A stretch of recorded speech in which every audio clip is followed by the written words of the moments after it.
defiéndenos, ampáranos. Día y noche no nos sueltas. Así estamos diciendo en nuestro corazón. Con eso, el que hacen velar para eso también estamos pidiendo. No cantamos por cantar nomás, sí rogamos al Señor.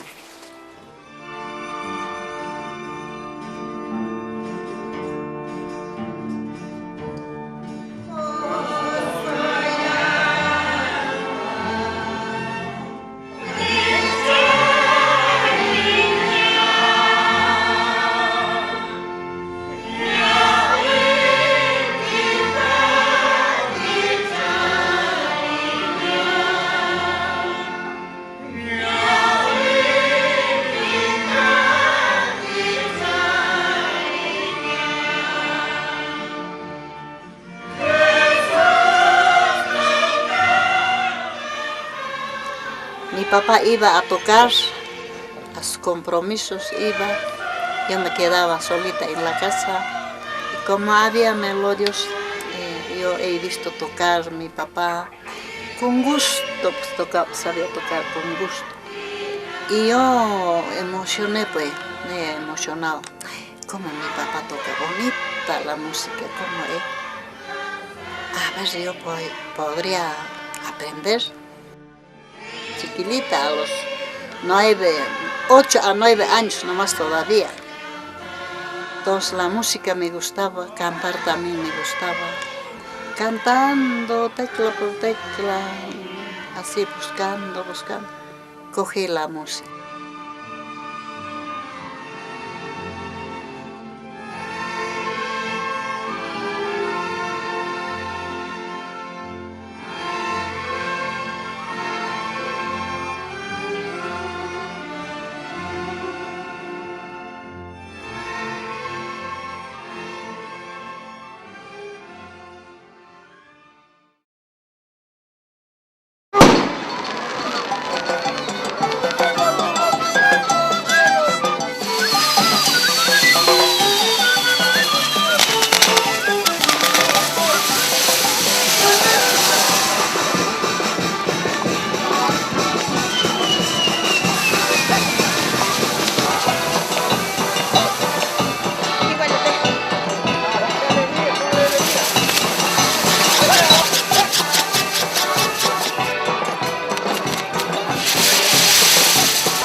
Desde esa vez yo lo tengo al Señor de los Temblores.